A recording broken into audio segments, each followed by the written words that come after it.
¿Cuántos años tienes? 17 y medio. Y supongo que te creerás muy bueno, ¿eh? No, señor.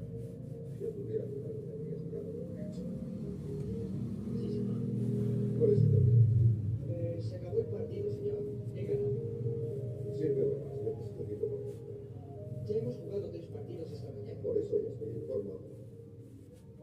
Señor Lilly, tengo que trabajar. ¿Quieres servir la pelota antes de que te atice? Y deja de llamarme señor Riley. No sé por qué está tan irritado esta mañana. Le gano cada vez que jugamos. Normalmente se lo toma mejor. Ya no, don Listillo.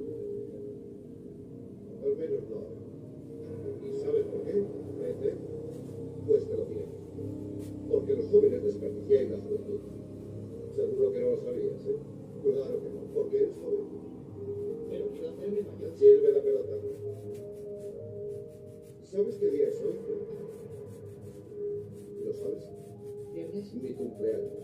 ¿Y si te digo que hoy cumplo 30 años? Dirías que bien. Y con razón, porque hoy cumplo 40. Ojalá volviera a tener. Punto. He ganado. Lo siento. Oiga, feliz cumpleaños. Le veré en la oficina, ¿eh?